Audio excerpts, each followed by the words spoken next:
I'm Dr. Eric Soldorf from the Delaware Riverkeeper Network, and I'd like to welcome everybody to this first of our 3 webinars talking about dissolved oxygen restoration in the tidal Delaware River.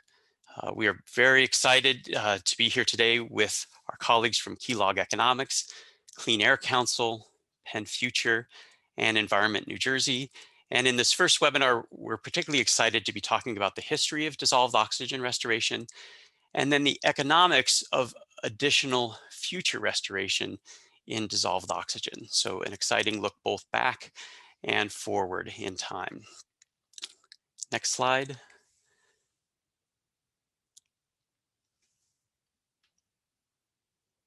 Of course, spring is a wonderful time of year to celebrate renewal and rebirth as flowers and trees start blooming again. And for those of us with our heads in the water, it's also a great time to welcome fish and spawning migrations back to the estuary. This first picture is not a great picture, but it's exciting to know that the short-nosed sturgeon are the first signs of spring in the aquatic environment. And if you're standing on a bridge in Morrisville or Trenton, New Jersey, or up to Washington Crossing or Lambertville, you can look down and see an image like this of short-nosed sturgeon coming out of the estuary and spawning just above the head of tide. They are a federally endangered species, and it's pretty amazing to be able to look down into the river and see an endangered species in these big aggregations. Sometimes if you're really lucky in the right time and the right place, even hundreds of individuals aggregating together. But of course, we've seen the restoration of American shad runs, and we celebrate that with shad festivals from Philadelphia up to Lambertville and further up the river. And then striped bass have also come back in the last couple of decades. And the Delaware Estuary now is one of the 4 big spawning grounds on the eastern seaboard for striped bass. And so there really is a renewal and rebirth, and there is cause for celebration. We've created agencies, we've passed laws, we've implemented regulations to allow water quality conditions to improve over the last 50 years. And I think it is time to celebrate. But all is not well. There still are problems. And in particular, the job of dissolved oxygen restoration remains unfinished. That despite the fact that in spring we welcome these fish back, in spring we also have to worry about the oncoming summer conditions, because every summer in the Delaware Estuary, we see continued hypoxia. Even though we don't see the dead zone of years past, where a 20-mile stretch of river has no oxygen, we still see depressed dissolved oxygen. And by hypoxia, I mean ecologically stressful dissolved oxygen conditions in the estuary.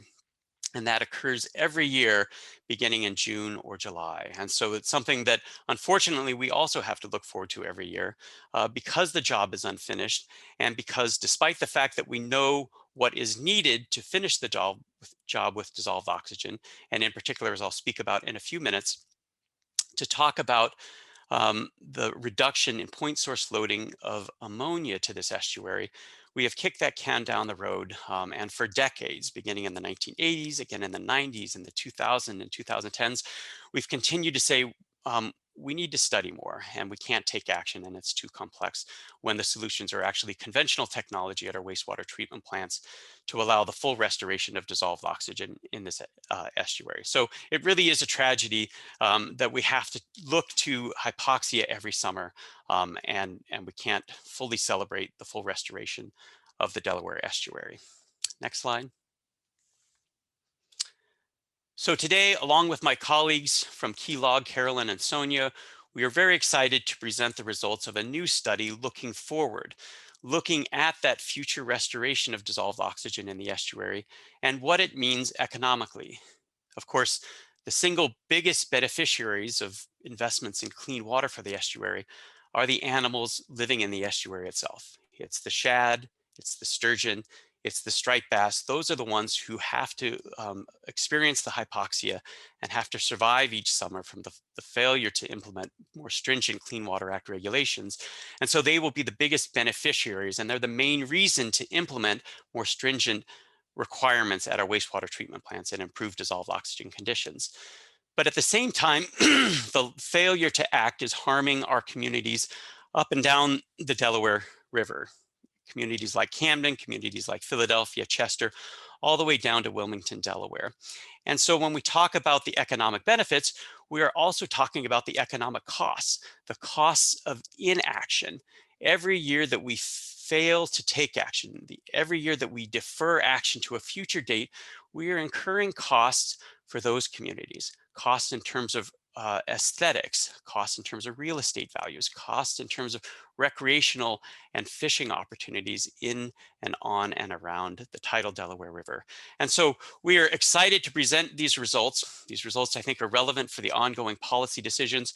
And so today I will start off and talk a little bit about that history. I'll probably present too many details, so I will try to keep my comments as short as I can. And if I don't cover something thoroughly enough, please put your questions in the chat. So for any of the presenters, if you have questions, put your questions in the chat, and at the end of all of our presentations, we will look to delegate each of those questions to the relevant presenter at the end of all of our presentations.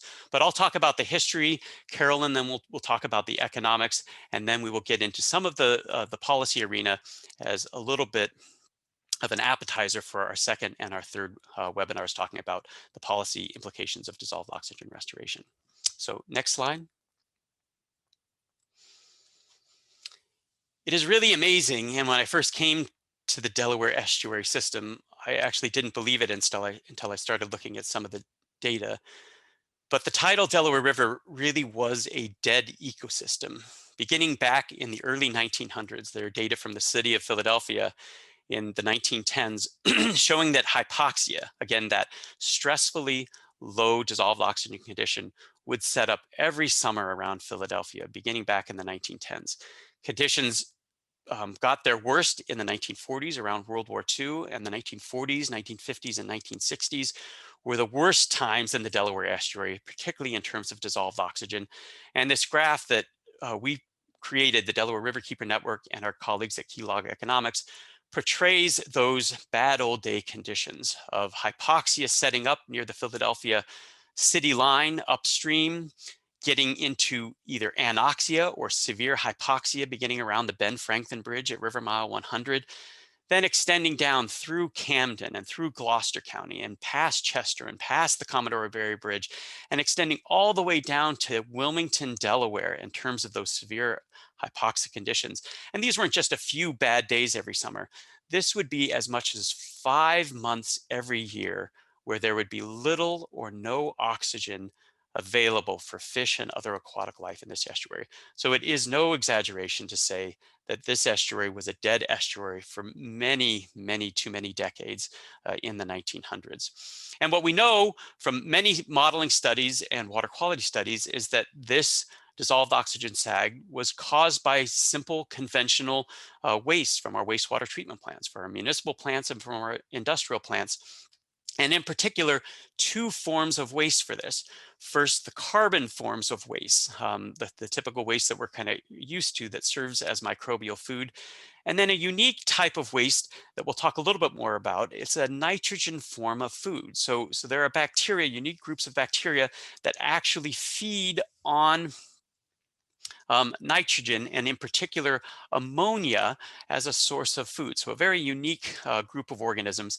And all of those organisms are aerobic microbes. And so if we don't treat those wastes in our wastewater treatment plants, then those microbes use up the oxygen in the estuary and drive oxygen down so that there's not enough oxygen for fish and other aquatic life. Next slide.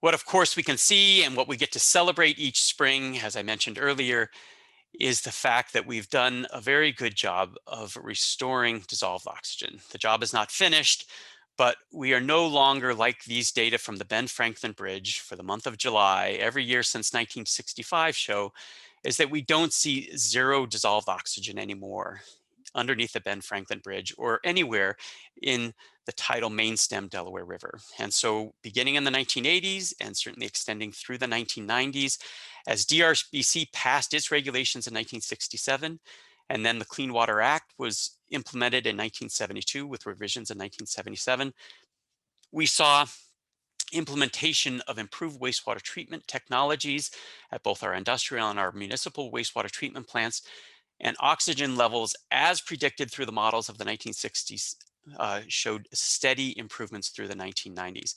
And in fact, it is also no exaggeration to say that the year 2014, one of those little box and whiskers there with that are above the 6.3 milligram per liter line is the best water quality and dissolved oxygen conditions that we've seen in the Delaware Estuary in over 100 years. It is an extraordinary recovery, and it is worth celebrating. And there are two lines presented here. The 3.5 milligram per liter line is the standard set by the Delaware River Basin Commission in 1967. It was a compromise position, and I'll talk about that in a minute. And the second line is the full restoration number. Again, a study commissioned by the DRBC, conducted by the Academy of Natural Sciences, saying that if we could recover dissolved oxygen to 6.3 milligrams per liter, we could protect every species that is known to be sensitive to low dissolved oxygen conditions. Next slide. Let me talk just briefly about that policy decision in 1967 and about what the data show today before we start talking about the future. So first of all, the 1967 regulations passed by DRBC were a compromise position. And in fact, they don't fully comply with the later Clean Water Act regulations. And the language of the Clean Water Act, and Jessica will talk about this later, is that in 1967, they said we can only probably get, based on the models we have, to 3.5 milligrams per liter based on the investment we're willing to make in terms of 3.5 milligrams per liter of dissolved oxygen. And with that level of oxygen, we don't actually expect that this estuary can fully serve as a nursery ground. In fact, we actually expect it's only going to comply with the term maintenance in Clean Water Act language. That is, that adult fish can swim through this, migratory fish can pass on their way up or their way out of the estuary. But we didn't actually expect back in the 1960s that we would be able to get enough oxygen in this estuary with the regulations that we implemented in the 1960s to allow for full nursery or propagation use. And then in 2015, the Delaware River Basin Commission studied whether or not the aquatic life has fully recovered in the estuary. And that study found that propagation indeed was seen for every species of resident and migratory fish that was examined. Propagation, not just maintenance, but propagation was seen every year in every zone of the estuary that was examined. And so there was even greater success than was expected in the 1960s.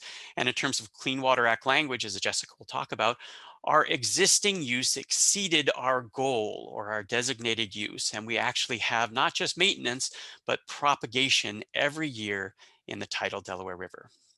But unfortunately, with that compromise of 3.5 milligrams per liter of dissolved oxygen, there also is no floor to how low dissolved oxygen conditions can get before they get to lethal concentrations.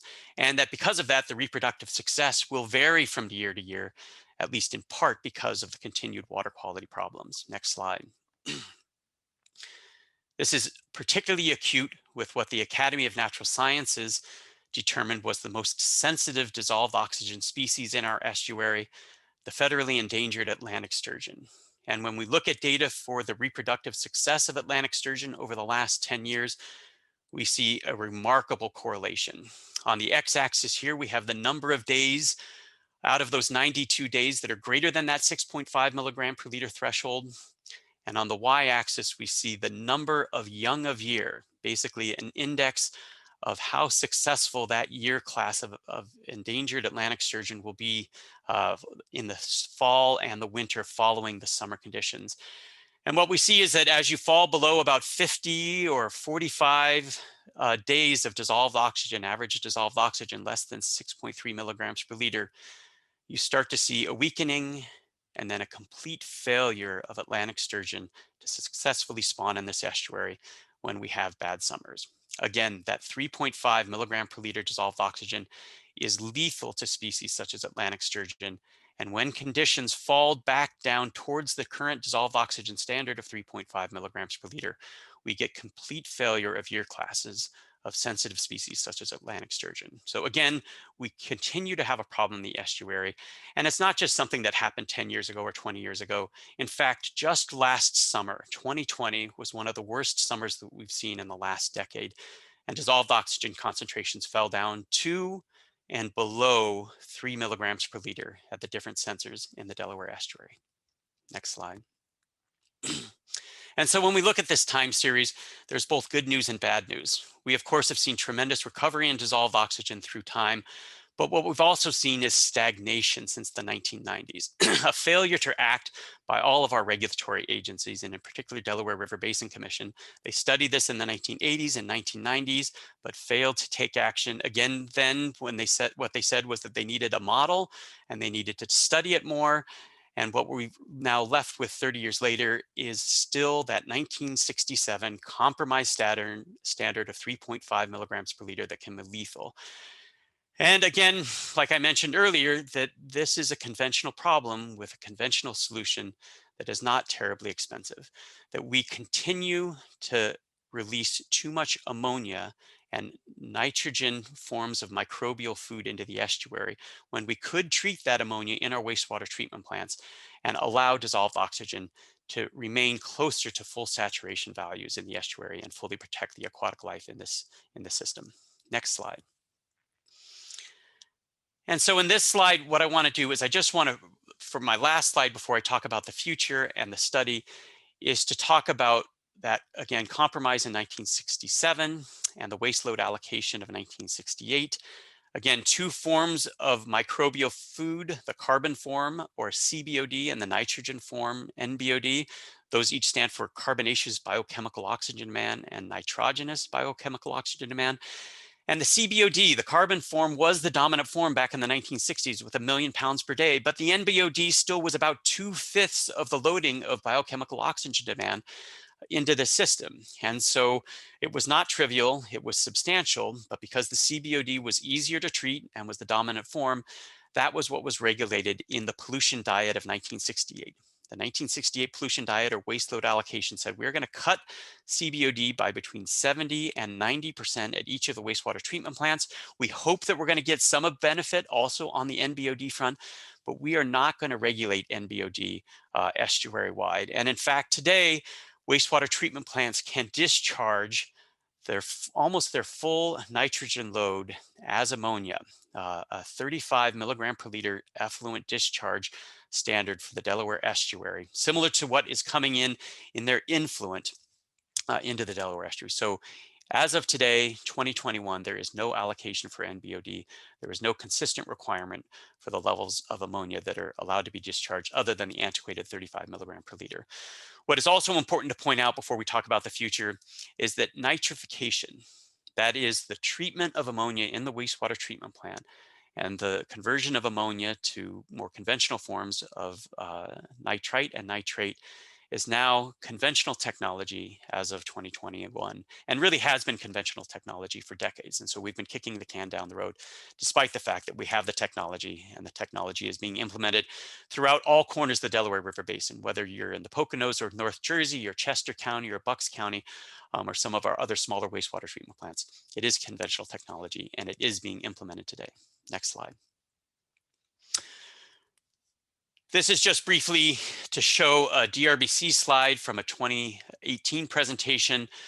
The blue line shows the depression of dissolved oxygen going from upstream at the right of the graph to the low point of dissolved oxygen in zone 4 near the Philadelphia airport, and then to the left of the slide going towards the Atlantic Ocean, and those wastewater treatment plants and the percent of that NBOD load coming from the different wastewater treatment plants, primarily from the city of Philadelphia, but also from the city of Wilmington, Camden County, Gloucester County.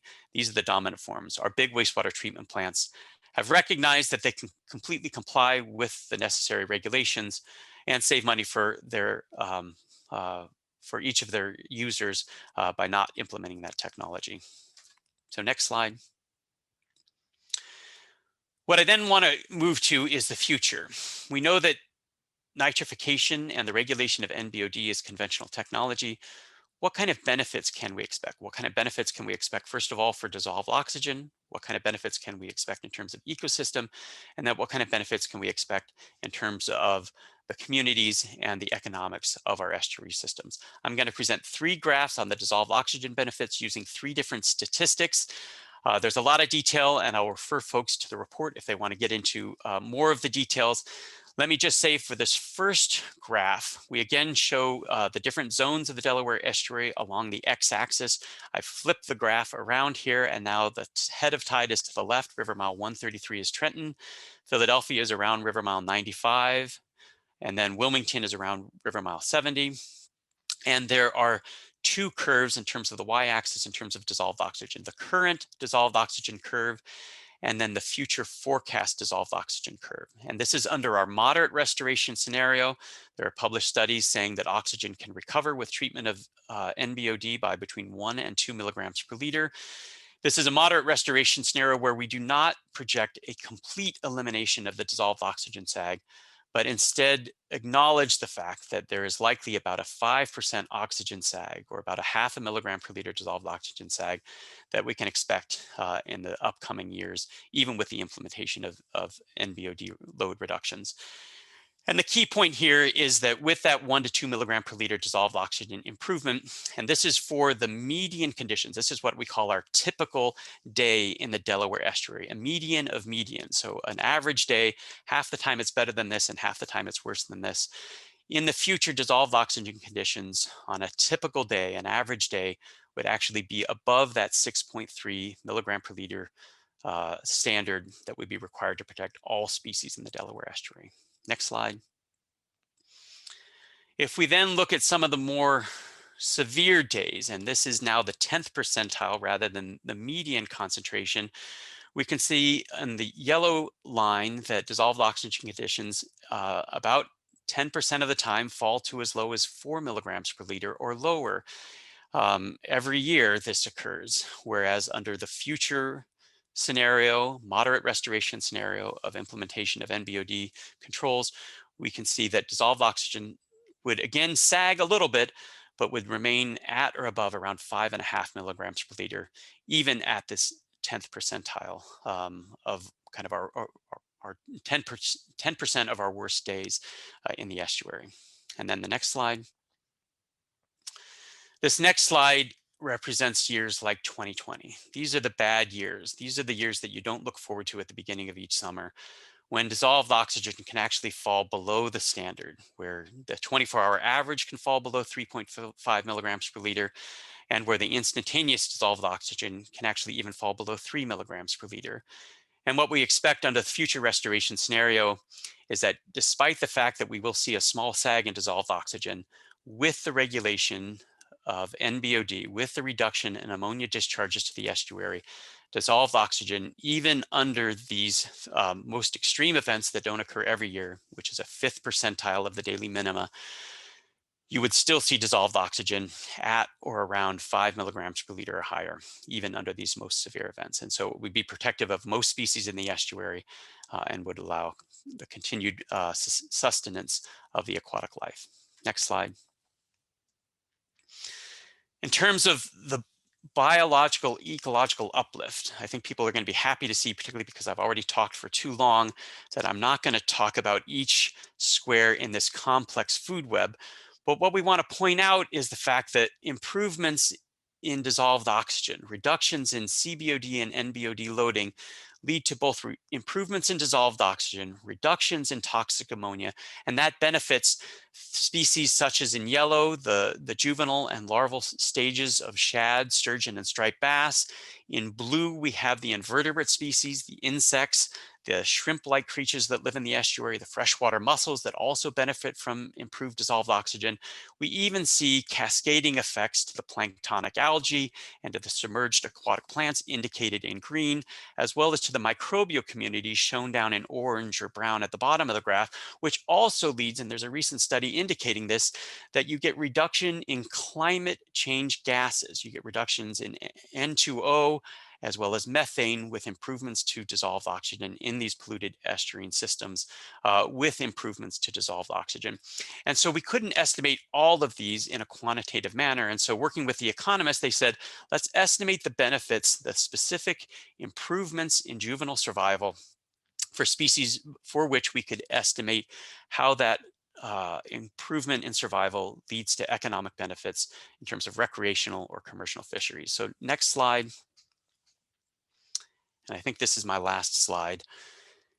We looked at 3 recreationally and economically important species: the American shad, the striped bass, and the white perch. We used a US EPA 1986 meta-analysis for oxygen-sensitive species. We built a logistic regression model to predict increased survival for these 3 species using that meta-analysis data. And what that shows when you integrate, when you take specific predictions for each subzone of the river and then integrate it across the entire estuary, is that under typical conditions of 5 milligrams per liter, there would be improvements to juvenile survival, but they wouldn't be tremendously high. It's under those low conditions that we see every summer, where we see 10 to 20% improvements in juvenile survival, but particularly under those severe event conditions like we saw in 2020, that American shad survival is estimated to increase by up to 25%, and striped bass and white perch survival is expected to increase up to 50% for these oxygen-sensitive species. What we're saying is that we are actually at a critical threshold. The dissolved oxygen difference between our current standard of 3.5 milligrams per liter and a higher standard of 5 or 5.5 or 6 milligrams per liter can literally be life or death for these species, and that those severe events like 2020 would lead to significant improvements for these commercial and recreationally important species. And then it's important to note with that last bullet point that what we saw for Atlantic sturgeon is even stronger response. It is literally life or death, complete failure of the Atlantic sturgeon, an endangered species of a year class of Atlantic sturgeon, when we have bad summers over the last 10 years. So really tremendous benefits in terms of the fishery response. And let me go to the next slide, introduce one of my 2 colleagues, one of the economists from Keylog Economics, Carolyn Alkier, who took these data, these predictions of dissolved oxygen improvements and predictions of changes to the ecological community, and translated them to economic terms. Carolyn?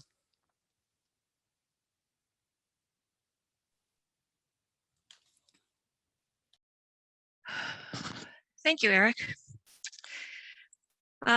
In the economic analysis, data specifically for the estuary region was used to estimate benefits for fisheries, for recreational activities, and for property values with improved dissolved oxygen levels. Next slide.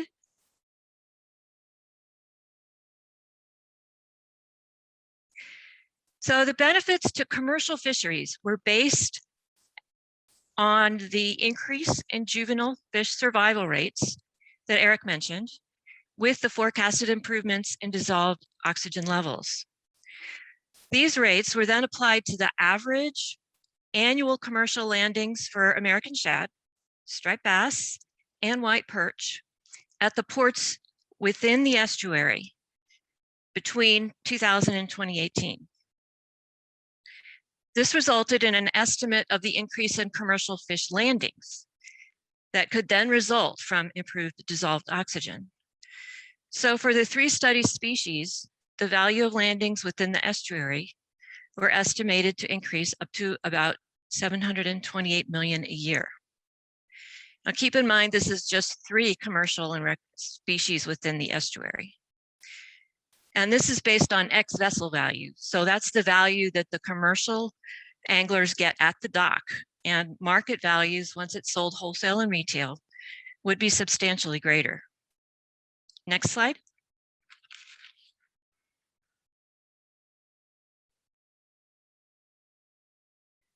Quantifying the recreational fishing benefits incorporates the findings of previous published studies of anglers in similar areas, estuarine areas.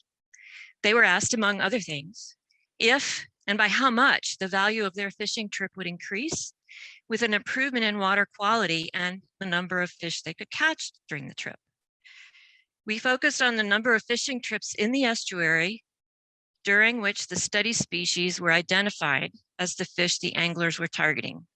So we're talking just about the trips where somebody said, hey, I'm going after striped bass. This includes trips in the Delaware Estuary north and south of the Delaware Memorial Bridge. We estimated for recreational benefits of 5.8 million a year for 1 additional fish caught per trip on average. Next slide.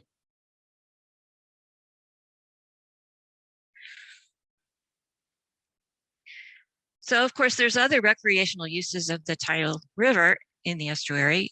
And so benefits of these other recreational activities use the results of previous studies in nearby areas, some of which are surveys, which assess the value of water quality improvements for boating and other shoreline activities like walking, biking, and wildlife watching. We estimated benefits to residents of the estuary study region, those within 2 miles of the Delaware River, tidal Delaware River, because those were the ones most likely to use the area on a frequent basis.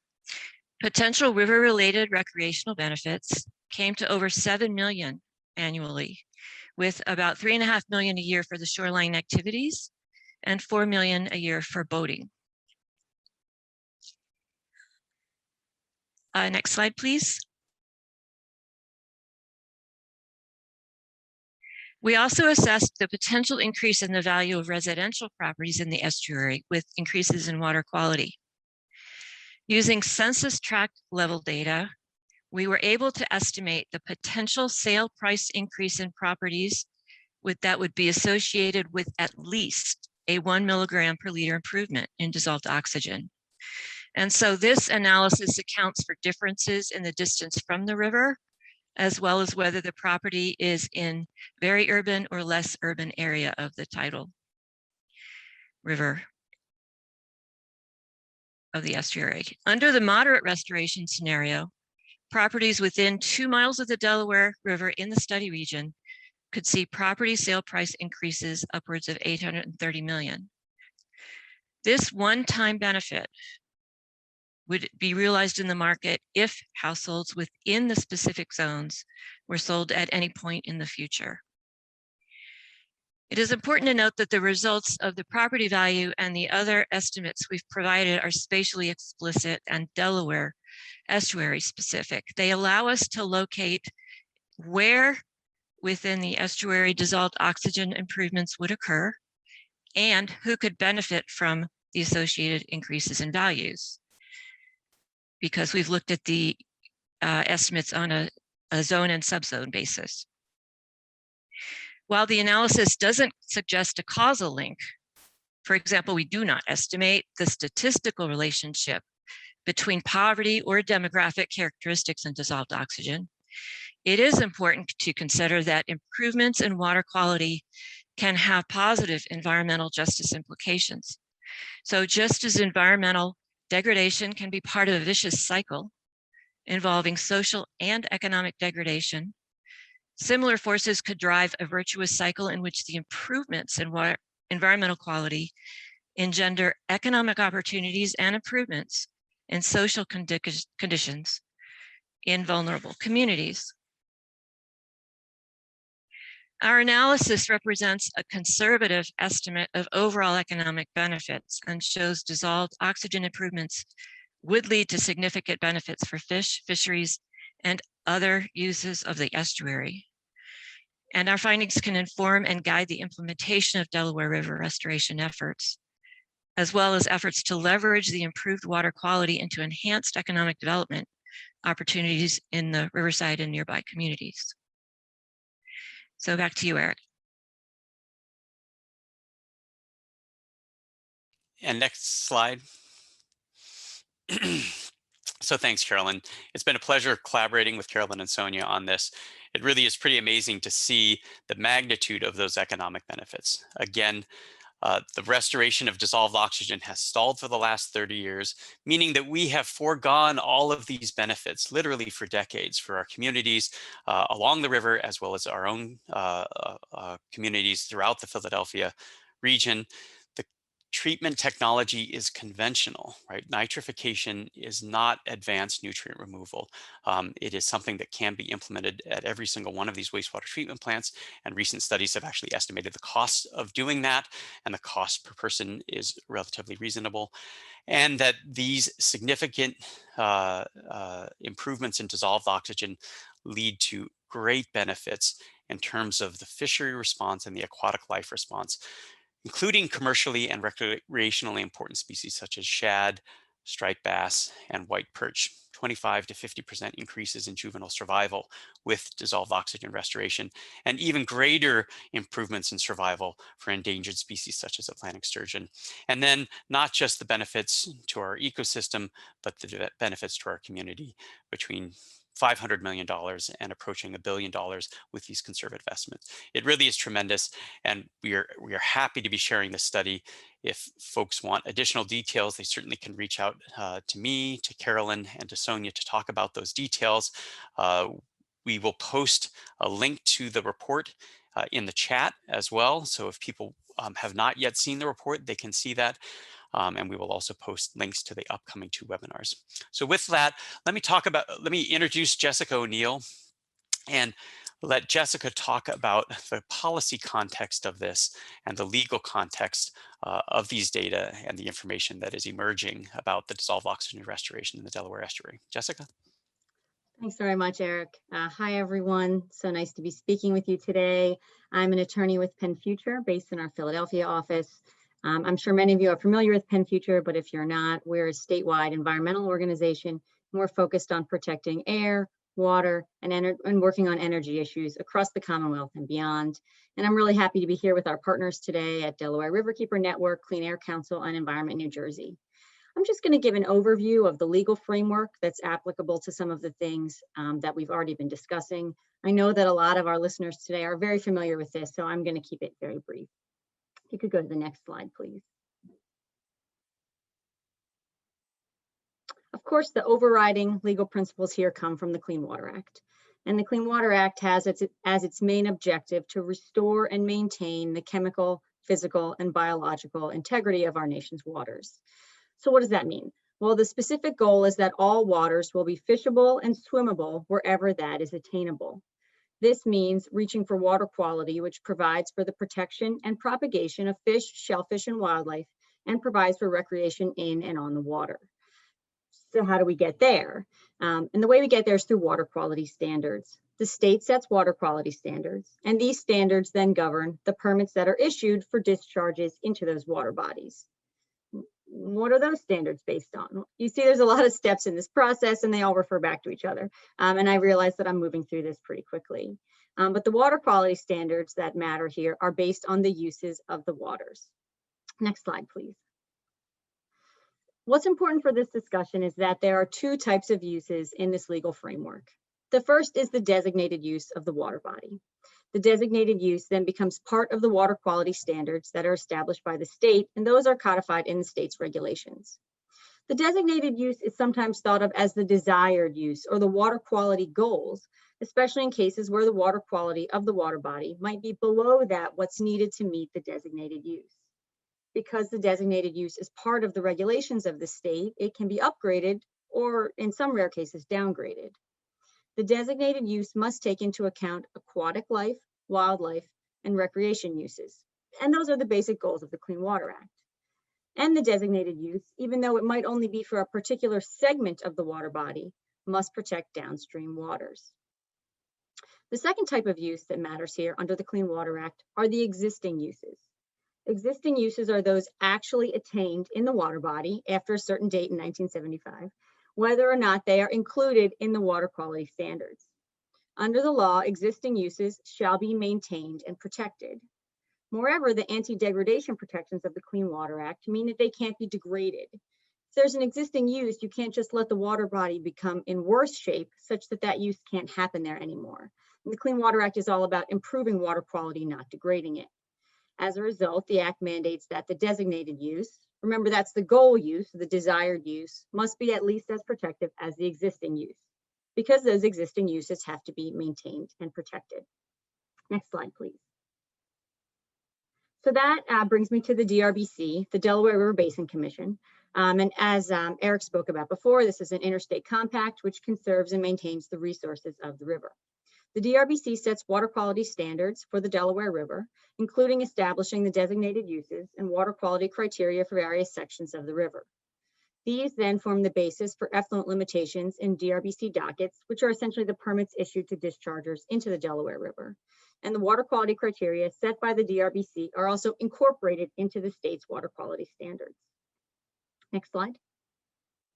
The DRBC has been considering the question of aquatic use in the Delaware River for a very long time, and has been looking at this dissolved oxygen or DO question also for a very long time.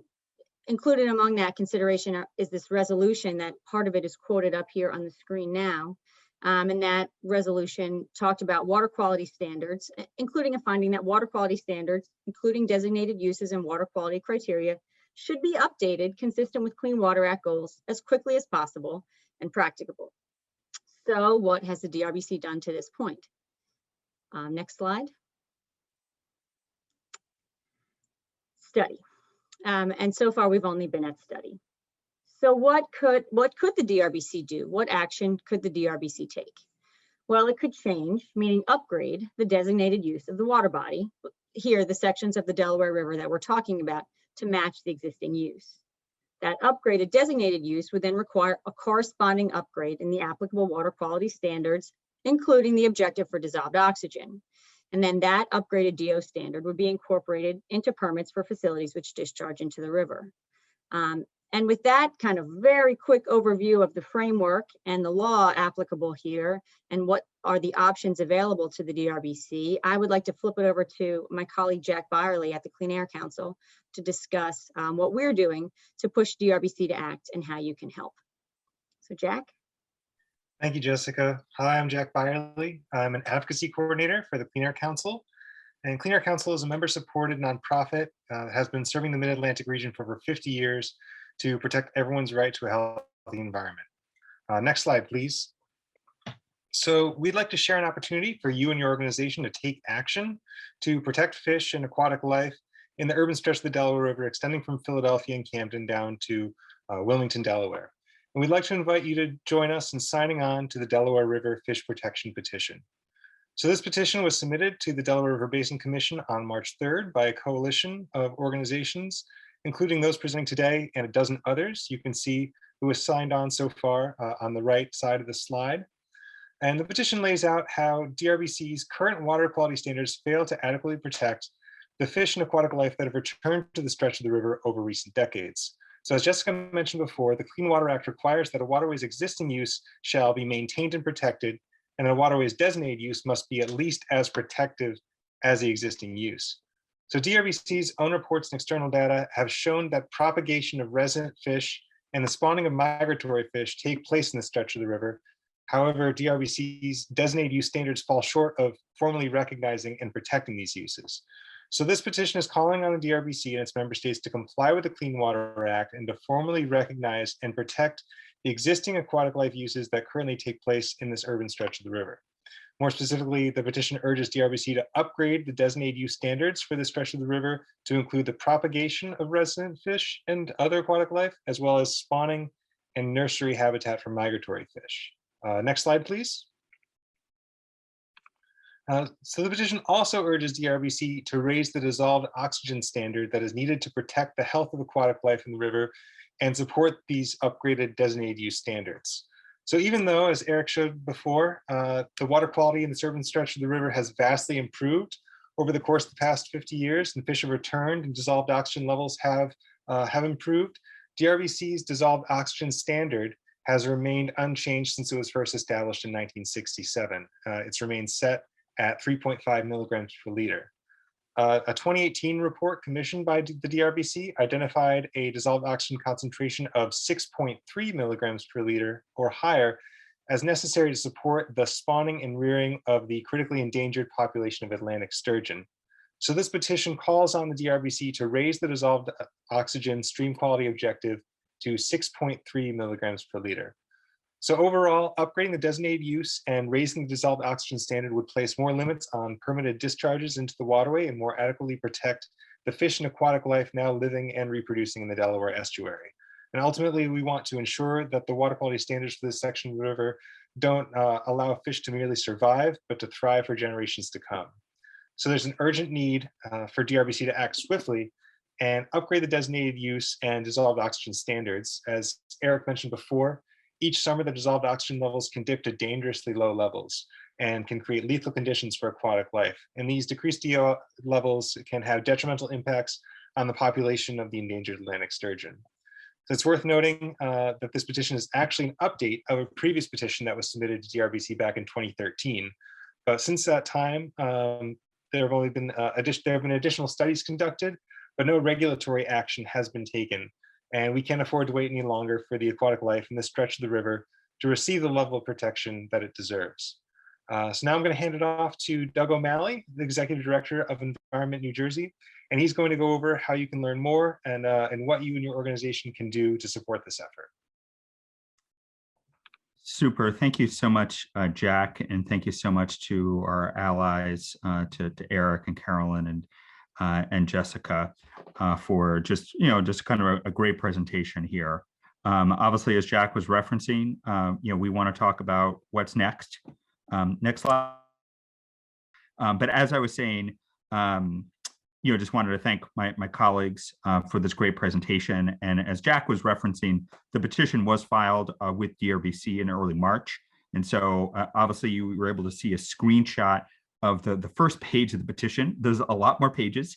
And I just put in the chat a link, a bit.ly link, so that you can see the full petition, which I think, certainly please look that over. It has even more detail than what you've heard today. But as importantly as it is to kind of review the petition and examine it, we're looking for more organizations, some of whom are on the phone today, to not only review the petition, but to sign on to it. Because obviously what we're talking about here for the lower stretch of the Delaware impacts such a broad stretch of both our states and obviously the broader not only ecological and environmental communities, but as we heard from Carolyn, the economic impact of the river. And it's a reminder that obviously the estuary cannot just be seen in isolation. And so we certainly want to leave time for additional questions. I believe there's one in the Q&A box right now. Certainly, this is kind of your 2-minute warning to get additional questions in if you have them. I also wanted to reference that this is part of a kind of a broader webinar series, which Eric just put that in the chat as well. So we're going to be having a webinar coming up 2 weeks from now on 12 o'clock on May 13th for a policy discussion, which will, and great, and thank you for going to the next slide, because that's exactly what I wanted to reference. So that will be at 12 o'clock on the Restoring Life in the Delaware River, our call to action. And then we'll be having a webinar that's more friendly to people outside of working hours, which I know is kind of hard to define these days in our COVID lives. But we're having a webinar on Wednesday, May 19th at 7 o'clock, more broadly on estuary restoration and talking about these broader economic impacts as well as ecological impacts. So that is our presentation as it stands. So again, thank you for everyone that has joined, and I'm going to turn it back over to Eric to see we got one more question in the chat, which is great. Please keep them coming. So with that, Eric. Fantastic. Thank you very much to everyone here. Thank you all for attending. Thank you for my colleagues, Carolyn, Jessica, Jack, and Doug. It is great to be talking about this restoration, and it's very hopeful as this spring unfolds. One point of clarification that I wanted to ask my colleague Carolyn, I think that when you mentioned the commercial fishery increase, Carolyn, you might have said $700 million of improvement per year. And as much as I wish our commercial harvests were that prolific, I think it is maybe 700,000. Do you want to speak to that, Carolyn? Yes, that is true. I also wish it was 700 million, but I misread my notes. Too many zeros. It's 700,000 a year, just for the 3 species that we are looking at within this Delaware estuary. So I apologize, but that's unfortunately the answer. Yeah, Thank right. you. No, Thank no, you. no. That's great. That's great. Thank you. The first question that we had in the Q&A, and again, now we are monitoring both the chat and the Q&A for that, is first, when the dissolved oxygen is reported, what is the depth that it is measured, representing survival, reproduction, and growth? And so it's an interesting question, and I'll take that first question. It's interesting that the Delaware estuary is a high energy system. So unlike Barnegat Bay or the Chesapeake Bay, we don't see the lake-like stratification where dissolved oxygen conditions at the top of the water column. And Molly, I think it would be fine to go off of the slides and just show people's faces at this point. But that the dissolved oxygen conditions are relatively well mixed. This is considered a high energy and relatively well mixed estuary, so that it still does matter where in the water column you are measuring, but those differences are relatively minor. You might see a 0.5 milligram per liter difference from the top of the river down to the bottom of the river in most parts of the Delaware Estuary. Our tidal ranges, and this is part of the changes that have occurred in the Delaware Estuary over the last 100 to 200 years. As we have dredged the river, we have actually increased the amount of energy, the flow of salt water into the estuary. And so now instead of 2-foot tides at Trenton, we have 10 to 14-foot tides at Trenton. And so with all that extra energy, there is good vertical mixing in the estuary. And so as long as you're not in some kind of back bay or in a mud flat, a surface measurement of dissolved oxygen usually is relatively representative of the dissolved oxygen conditions throughout the water column. So that's a good question. In other estuaries, it is really critical to measure at all vertical depths, and that still does occur here in the estuary. But generally speaking, when vertical profiles are measured for dissolved oxygen, they are relatively stable top to bottom, as long as you're in one of the high energy systems, which is where the dissolved oxygen sensors are usually placed. All right, we have additional questions. And so as I was answering that first one, I was not keeping up with all of the questions and the chat in there. Somebody asked whether or not there is an estimate of the economic costs as well as the economic benefits. And this is, again, an important thing. The Delaware River Basin Commission has commissioned a study from a consultant to start to look at those economic costs. And so I will refer you to DRBC's website to look at that cost estimate. Again, it is important that this water quality standards like this under the Clean Water Act and under DRBC's water quality regulations aren't strictly a cost benefit ratio. We are not trying to estimate benefits that meet or exceed the cost of implementation, since the primary benefits aren't to our economic system and to our communities. The primary benefits are to the ecosystem itself. But there are cost estimates out there now, and they are roughly speaking on the same order of magnitude as the benefits that we are quantifying here. So good question.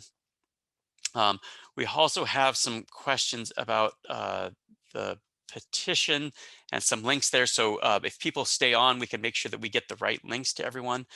We also had a really good question about climate change and whether or not, as temperatures continue to rise, whether or not we have to set different expectations for dissolved oxygen, and is the 6.3 milligrams per liter attainable in the future? I think certainly, again, this is another question that I think I'm probably best positioned to answer. Folks have been looking at temperature changes in the estuary, and one thing that we've seen in the estuary is that our maximum temperature, our maximum daily temperatures have not been increasing in the estuary right now. What instead we've been seeing is changes to our minimum temperatures and changes to some of our seasonal temperatures. And so, the first answer part of that answer is that we are not streaming towards reduced dissolved oxygen right now because of changes in our max temperature regime in the estuary over the last 30 to 50 years. The second part of that is that there is a risk. Climate change has many risks for the Delaware Estuary, and increased temperatures, even though we haven't yet seen it in terms of our maximum temperatures, oxygen saturation does go down with increasing temperatures, and so that will become more difficult with time. The modeling so far, the 6.3 milligram per liter, actually still builds in a dissolved oxygen sag of 0.5 milligram per liter or 5% saturation. So we are actually not looking at 100% saturation for the estuary. We're looking for about 80% saturation in this estuary. So we do think that that may be attainable even under a higher temperature regime future that we are going into. But there are also other climate change benefits that are also important to be thinking about, not so much in this current context, but for instance, with the continued deepening of the Delaware Estuary And with sea level rise, we are bringing the salt line further and further up the estuary. That has impacts to dissolved oxygen, less oxygen in saltier water, but that also has impacts in terms of the spawning grounds. And there's a chance that we actually could even eliminate the spawning grounds for Atlantic sturgeon near Marcus Hook, Delaware, with that sea level rise and with continued deepening of the Delaware estuary. So certainly we are thinking a lot about climate change and the impacts, and there are other efforts to address those, for instance, by pushing back on efforts to continue deepening the estuary and exacerbating the negative impacts from climate change on this estuarine system. So lively discussion going on. Thank you for these questions. I need to move over to the chat. If any of my co-panelists have seen questions that they think are particularly relevant for them, I will let them defer. I think I see people answering some of the questions about links for the cost study, links to the DRBC webpage. I don't think I see any more policy discussions about specific economics. There was a question about whether or not this is recorded and whether folks would be able to see the list of attendees. I don't know that we're going to be publishing the list of attendees for this, but we will be recording. We have been recording, and we will be posting the link to this webinar.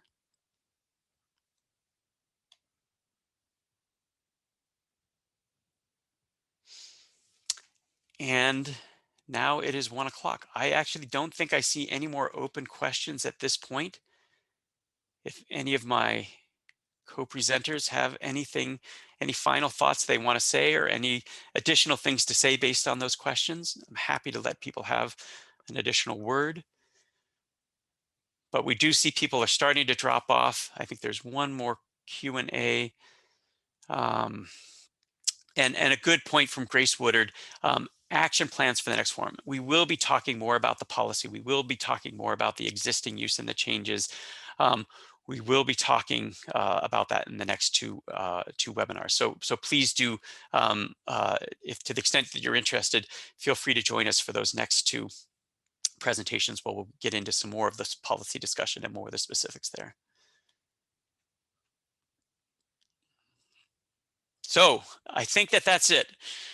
Thank you very much to everyone who's been able to attend here. It's very exciting to be talking about the complete restoration of this estuary. It's fantastic to be working with such great colleagues at these organizations, to already have so many organizations that have signed on to this petition and are recognizing that this is an immediate need that needs to be filled. So thank you very much to everyone. We look forward to talking with you and continuing the discussion in the weeks and the months and the years ahead. So thank you all.